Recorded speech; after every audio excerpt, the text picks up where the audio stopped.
السلام علیکم dear student, unique Urdu education پر دل کی گہرائیوں سے آپ کا استقبال کرتے ہیں۔ امید کرتے ہیں آپ سب بخیر ہوں گے۔ آج ہم آپ کے سامنے انتہائی اہم ٹاپک مٹی کا تیل لے کر کے حاضر ہوئے ہیں، اور اس ٹاپک سے امتحان میں بار بار سوالات پوچھے جاتے ہیں، سبجیکٹو اور آبجیکٹو بھی۔ تو آج کی اس ویڈیو میں ہم سبجیکٹو اور آبجیکٹو دونوں کو حل کریں گے۔ دونوں سے ریلیٹڈ سوالات و جوابات کا جواب دیں گے اس ویڈیو میں۔ تو چلیے ہم شروع کرتے ہیں آج کا ٹاپک، مٹی کا تیل۔ مٹی کا تیل یہ ایک مضمون ہے، اچھی طرح آپ یاد رکھیں گے کہ یہ انشائیہ نہیں ہے، یہ داستان نہیں ہے، یہ ناول نہیں ہے، مٹی کا تیل مضمون ہے، اور اس مضمون کے مضمون نگار خواجہ حسن نظامی ہیں۔ اتنی بات کو آپ مضبوطی کے ساتھ یاد رکھیں۔ یہاں پر ایک نمبر سوال دیا گیا ہے، کسی خاص موضوع پر جو تحریر قلم بند کی جائے اسے کیا کہتے ہیں؟ تو اسے مضمون کہا جاتا ہے۔ جس مضمون میں کسی ادبی پارے، کوئی شاعر وغیرہ ہے، کی خوبیوں اور خامیوں کا جائزہ لیا جائے اسے کیا کہتے ہیں؟ اسے تنقیدی مضمون کہتے ہیں۔ اردو میں مضمون نویسی کی روایت کو کس نے استحکام بخشا، مضبوط کیا؟ مضمون کی تو نویسی کی روایت چلی ہوئی آ رہی تھی، لیکن اس کو اور مضبوط کرنے کا کام کس نے کیا؟ سر سید احمد خان۔ جس تحریر کا انداز شگفتہ اور شاداب ہو اسے کیا کہتے ہیں؟ انشائیہ یا ظریفانہ مضمون۔ خواجہ حسن نظامی کہاں پیدا ہوئے؟ بستی نظام الدین میں۔ خواجہ حسن نظامی کی پیدائش کب ہوئی؟ اس کو اچھی طرح یاد رکھیں گے، 1878 عیسوی کو۔ خواجہ حسن نظامی کا اصل نام کیا ہے؟ علی حسن، ان کو بھی یاد رکھیں گے۔ نظام بنصری کس کی سوانح عمری ہے؟ یہ بات اچھی طرح یاد رکھیں گے، نظام بنصری حضرت نظام الدین اولیاء کی سوانح عمری ہے، لیکن نظام بنصری کو لکھنے والے کون ہیں؟ رائٹر اس کے کون ہیں؟ تو خواجہ حسن نظامی ہیں۔ دونوں بات یاد رکھیں گے۔ خواجہ حسن نظامی کے والد اور والدہ کا نام کیا؟ والد کا نام سید عاشق علی۔ ایگزام میں پوچھتا والد والدہ سے ریلیٹڈ کوشچن، تاریخ پیدائش سے ریلیٹڈ، وفات سے ریلیٹڈ کوشچن، اور ان کی تخلیقات سے ریلیٹڈ کوشچن۔ یہ تین ٹاپک سے عام طور پر کوشچن زیادہ تر پوچھے جاتے ہیں۔ تو والد کا نام سید عاشق علی اور چہیتی بیگم والدہ کا نام ہے۔ خواجہ حسن نظامی نے کون سے 2 رسالے نکالے؟ حلقہ نظام المشائخ اور رسالہ نظام المشائخ۔ خواجہ حسن نظامی کو مصور فطرت کا خطاب کس نے دیا؟ علامہ اقبال نے۔ یہ تھوڑا سا ٹاپ کوشچن ہے، ہائی لیول کا کوشچن ہے، اور کمپٹیشن وغیرہ میں یہ عام طور پر پوچھے جاتے ہیں۔ ہاں پوچھ لیا ایگزام میں، مصور فطرت کیا ہے؟ لقب ہے، کنیت ہے، خطاب ہے، تو یہ کیا ہے؟ مصور فطرت یہ خطاب ہے۔ نظام بنصری کے مصنف کون ہے؟ خواجہ حسن نظامی ہے۔ خواجہ حسن نظامی کی تدفین کہاں ہوئی؟ بستی نظام الدین اولیاء میں۔ خواجہ حسن نظامی کا انتقال کب ہوا؟ 1955 میں۔ اچھی طرح اس کو یاد رکھیں گے۔ راک فیلر کس تجارت سے امیر بنا؟ ظاہر سی بات ہے، مٹی کا تیل بیچ کر کے۔ مٹی کا تیل تمام تیلوں سے کیا ہے؟ سستا بھی ہے یہ پیٹرول وغیرہ کے مقابلے میں۔ آگ، ہوا، پانی علاوہ چوتھا عنصر کیا ہے؟ مٹی ہے، خاک ہے۔ مٹی کا تیل کیا ہے؟ یہ دیکھیے آ گیا، مٹی کا تیل مضمون ہے۔ امریکہ کا راک فیلر پہلے کیا تھا؟ ایک معمولی غریب شخص تھا، غریب لڑکا تھا۔ سپارہ دل کس کی تصنیف ہے؟ یہ ایگزام میں کئی مرتبہ پوچھا ہے، خواجہ حسن نظامی کی۔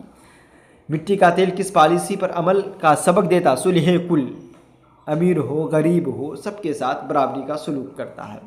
مٹی کا تیل کی روشنی میں کون عبادت کرتا ہے؟ نمازی، پجاری، سب کو یہ فائدہ پہنچاتا ہے۔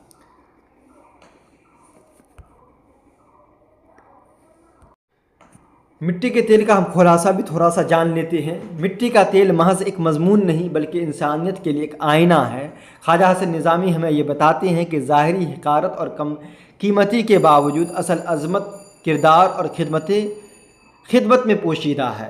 جس طرح مٹی کا تیل خود جل کر اندھیرے کو مٹاتا ہے، ایک طالب علم اور انسان کا مقصد بھی معاشرے میں علم اور رواداری کی روشنی پھیلانا ہے۔ یعنی خلاصہ یہ ہے کہ مٹی کا تیل مضمون کے مضمون نگار خواجہ حسن نظامی ہیں۔ انہوں نے اس مضمون میں یہ بتایا کہ لوگ مٹی کے تیل کو اتنا حقیر اور ذلیل سمجھتے ہیں، اس کے باوجود بھی یہ چمیلی کے تیل سے بڑھ چڑھ کر کے لوگوں کو فائدہ پہنچانے میں بڑھ چڑھ کر کے ہر ایک کو، غریب ہو، امیر ہو، چور ہو، نمازی ہو، ہر ایک کو یہ فائدہ پہنچاتا ہے، اسے ہر ایک رونتا ہے، لیکن کسی یہ اف تک بھی نہیں کہتا۔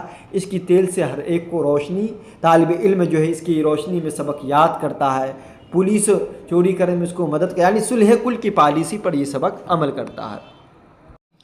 اس چیپٹر میں سوالات و جوابات بھی آئے ہیں، اس کو بھی ہم اس ویڈیو میں حل کر لیتے ہیں۔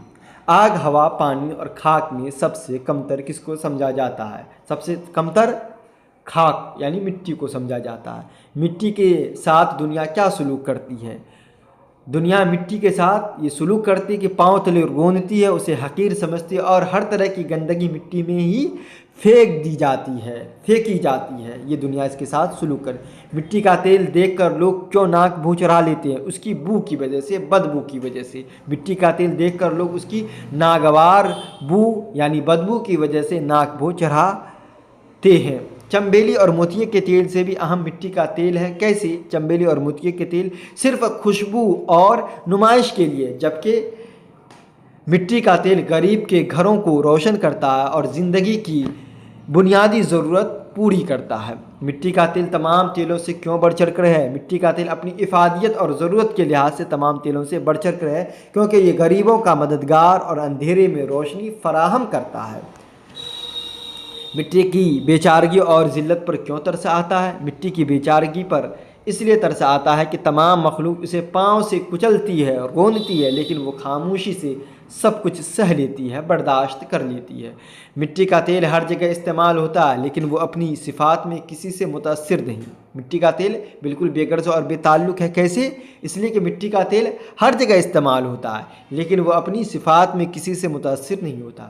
چپ چاپ اپنا کام، جو کام ہے روشنی پہنچانا، روشنی دینا، کرتا رہتا ہے اور بدلے میں کچھ نہیں مانگتا، اس لیے یہ بے غرض اور بے تعلق۔ اگر کوئی کسی کو فائدہ پہنچا رہا ہے، روشنی کے تیل سے کسی کو فائدہ، مٹی کے تیل سے کسی کو روشنی پہنچ رہی ہے، فائدہ پہنچ رہا ہے، تو ظاہر سی بات ہے اس کو کچھ ملنا چاہیے، لیکن وہ کسی سے کچھ نہیں مانگتا، سب کو فائدہ پہنچاتا ہے۔ مٹی کا تیل انسان کا شریک غم کیسے ہے؟ بار بار ایگزام میں پوچھا گیا۔ مٹی کا تیل رات کی تنہائی میں انسان کا ساتھ دیتا، جب کوئی اس کے پاس کوئی مونس، کوئی غم خار، کوئی پوچھنے والا نہیں ہوتا، تب اس کو فائدہ پہنچاتا، اس کا ساتھ دیتا۔ طالب علموں کو پڑھنے میں اور عبادت گزاروں کو عبادت میں روشنی فراہم کر کے ان کا غم بانٹتا ہے۔ مٹی کے تہ میں کون کون سے خزانے قدرت نے چھپا رکھا ہے؟ مٹی کے تہ میں سونا، چاندی، ہیرے، جواہرات اور پیٹرول جیسے قیمتی معدنی خزانے چھپے ہوئے ہیں۔ راک فیلر کون تھا اور وہ دولت مند کیسے بنا؟ راک فیلر ایک امریکی تاجر تھا جو مٹی کے تیل کی تجارت کر کے دنیا کا سب سے امیر ترین انسان بنا۔ اس چیپٹر میں سوالات و جوابات کے علاوہ واحد جمع بھی آیا ہے، تو مخلوق کی جمع مخلوقات، سبق کی جمع اسباق، ملک کی جمع ممالک، تعلق کی جمع تعلقات، تکلیف کی جمع تکالیف، عمل کی جمع اعمال۔ اچھی طرح آپ اس کو یاد رکھیں گے۔ کچھ متضاد الفاظ بھی آئے ہیں۔ خوبصورت کا الٹا بدصورت، مالک کا غلام، نوکر، کارآمد کا بیکار، عزت کا الٹا ذلت، روشنی کا الٹا تاریکی، خوشبو کا الٹا بدبو، اندھیرا کا اجالا۔ کچھ لفظ ایسے بھی آئے ہیں جس کی جنسیت ظاہر کرنے کے لیے کرا، یعنی مذکر ہے یا مؤنث۔ ایگزام میں یہ بھی پوچھا ہے۔ خوشبو مؤنث ہے، شراب مؤنث ہے، تیل مذکر ہے، خاک مؤنث ہے، مخلوق مؤنث ہے، اثر مذکر۔ اب کیسے پتہ چلے گا یہ مذکر ہے یہ مؤنث؟ سینٹینس میں، جملہ میں استعمال کریں۔ خوشبو، پھول کی خوشبو، پھول کا خوشبو نہیں، پھول کی خوشبو بہت اچھی ہے۔ شراب، شراب پینا بری عادت ہے، بری عادت ہے تو یہ تو عادت کا لنگ نرنے ہو گیا، جنسیت ظاہر ہو گیا، تو کڑوی شراب مت پیو، کڑوی شراب، یا شراب کڑوی ہوتی ہے، شراب کڑوی ہوتی ہے، یہ جملہ بنا ہے۔ تیل، مٹی کا تیل، مٹی کی تیل نہیں بلکہ مٹی کا تیل، تیل مذکر ہے۔ خاک، تمام انسان خاک میں مل جائیں گے، یہ جنسیت ظاہر نہیں ہوا۔ یہ ہندوستان کی، یہ میرے وطن کی خاک ہے، یہ سینٹینس سے بنا ہے، یہ میرے وطن کی خاک ہے یا میرے وطن کی مٹی ہے، مؤنث ہے۔ مخلوق، اللہ کی مخلوق بہت بڑی ہے۔